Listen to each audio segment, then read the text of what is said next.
नमस्कार दोस्तों, जय श्री कृष्ण। कैसे हैं आप सब? उम्मीद करती हूँ खुश होंगे, सुखी होंगे, संपन्न होंगे। जो भी हमारे व्यूअर्स हैं, सब्सक्राइबर्स हैं, दुनिया में जहां भी है, हमेशा खुश रहे, सुखी रहे और संपन्न रहे। दोस्तों, 8 मार्च शुक्रवार आज है महाशिवरात्रि। जो भी हमारे व्यूअर्स हैं, सब्सक्राइबर्स हैं, दुनिया में जहां भी है, सभी को महाशिवरात्रि की ढेरों ढेरों ढेरों शुभकामनाएं।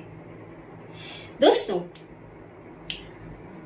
अमुक समय, अमुक दिन, अमुक वार, त्योहार गजब की शक्ति रखते हैं। जैसे ज्यादातर आपको बताया जाता है कि शुभ ब्रह्म मुहूर्त में जो बोला जाता है, संध्या समय जो बोला जाता है, जिस चीज का स्मरण किया जाता है, वो काम बहुत जल्दी होता है। क्यों?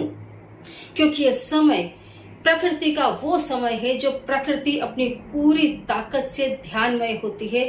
प्रकृति का पूरा जो स्वरूप है वो ब्रह्ममय होता है। प्रकृति एकदम शांत और निश्चल भाव से सब कुछ ग्रहण कर लेती है। आप देखो, आपके दिमाग में अगर 1000 व्यवधान चल रहे हैं, ये बाकी है, वो बाकी है, अभी तो ये करना है, वो करना है, तो जो चीज आप बोल रहे हैं वहां पर भी आपका पूरा कंसंट्रेशन नहीं होगा। कोई व्यक्ति अगर आपसे कुछ कह रहा है तो वो भी आप ध्यान से नहीं सुन रहे होंगे, क्योंकि दिमाग में बहुत कुछ चल रहा है।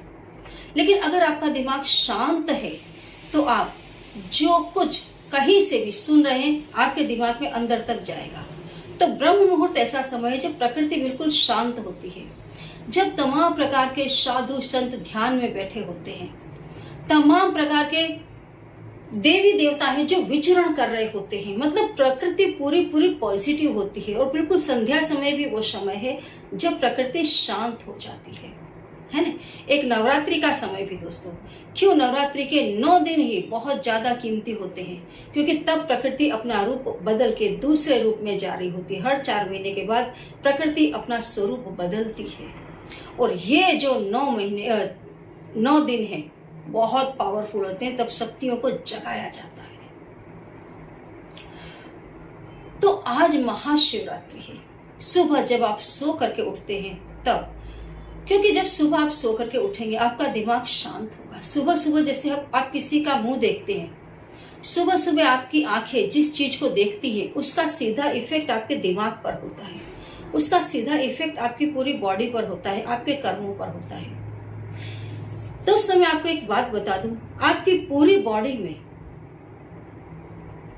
बॉडी में एक आंख ही ऐसा अंग है जिससे आपके कर्मों में, आपके जीवन में, आपकी सोच में सबसे ज्यादा प्रभाव पड़ता है।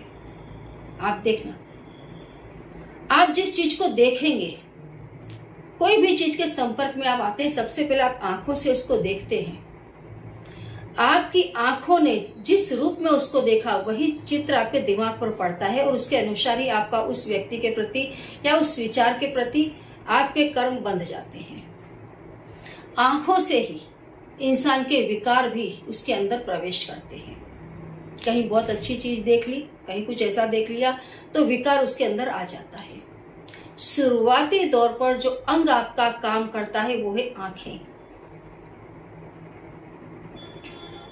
तो सुबह जब आप सो करके उठते हैं, अगर आप बहुत अच्छी जैसे आप हरे भरे फूल देखते हैं, हरियाली देखते हैं। आप देखो, साधु संत लोग क्यों हरियाली जगह पर चले जाते हैं, नदी के किनारे छोटी छोटी सी कुटिया बनाते हैं। आज लाखों साधु संत हमारे भारत देश में, आप देखो, पहाड़ियों में छोटी छोटी सी जरा सी गुफाओं के अंदर बैठे हैं।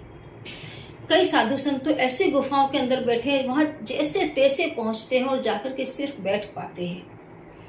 घने जंगलों के अंदर आप कितने ही किलोमीटर चले जाएं, तब ऐसे साधु संतों की कुटिया मिलती है जहां रह रहे हैं। कहीं पहाड़ी से थोड़ा सा पानी का स्तोत्र बह रहा है, उसके बाजू में छोटी सी कुटिया बना ली है। पब्लिक से दूर, कोलाहल से दूर, एक शांत जीवन जो हर व्यक्ति की ख्वाहिश होती है। कुछ लोगों को पता होता है, कुछ लोगों को पता नहीं होता है। हम कोई भी कर्म करते हैं, क्यों करते हैं? सुख के लिए, शांति के लिए, है ना। दुनियावी चीजें हम जितनी भी अर्जित करते हैं, न उसमें सुख है न शांति है। हम जब कोई तंत्र मंत्र इत्यादि सिद्ध करते हैं सिद्धियों को अर्जित कर लेते हैं तब हमें सुख मिलने लगता है, दुनियावी सुख, पैसा मिलेगा, यश मिलेगा, नेम एंड फेम सब कुछ मिलता है।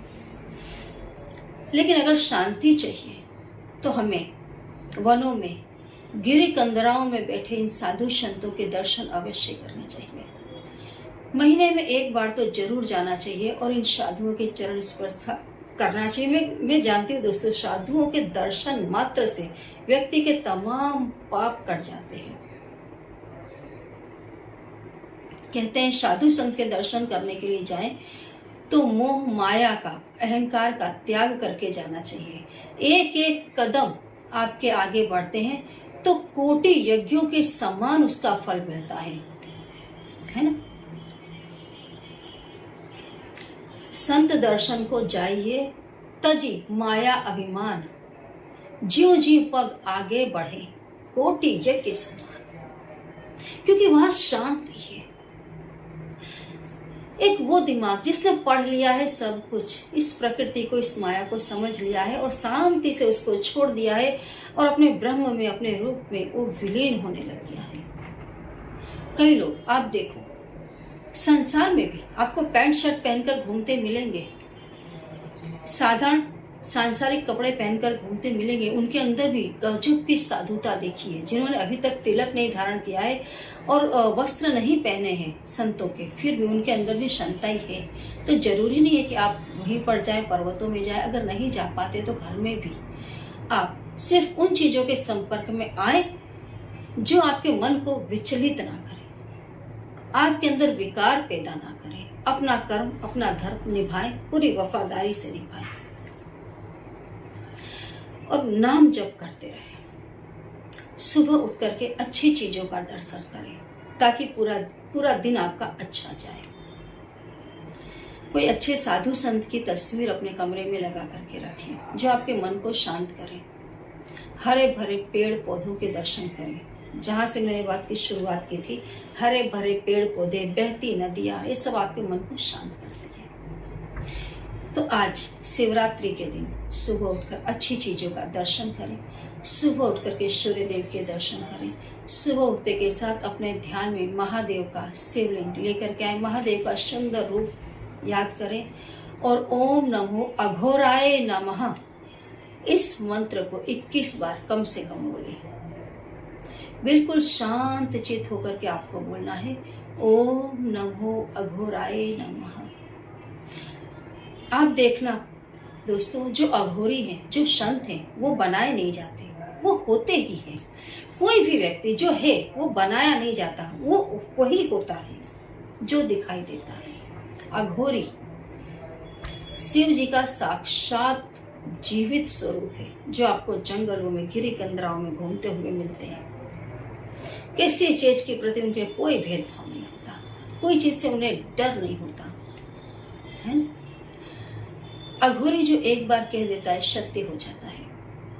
तो आज के दिन वैसे तो बहुत सारे मंत्र हैं, लेकिन ये जो अघोर मंत्र है, अघोर मंत्र वैसे बहुत लंबा मंत्र है, बड़ा मंत्र है, शायद उतना लंबा आप ना बोल पाए, इसलिए साधारण ढंग से मैं ज्यादातर आपको वही मंत्र बताती हूँ जो आप चलते फिरते बोल लें। तो ओम नमो अघोराय नमः इतना बोलें और दिन की शुरुआत करें। चारों प्रहर भगवान शिव की पूजा करें, निराहार रह करके व्रत रखें, फल लें, दूध लें, लेकिन अनाज ना लें। जितना ज्यादा हो शिव जी के मंत्रों का जाप करें, ब्रह्मचर्य का पालन करें, झूठ ना बोले, जितना ज्यादा हो सके आज के दिन दान करें। ओम नमः शिवाय। जय श्री कृष्ण।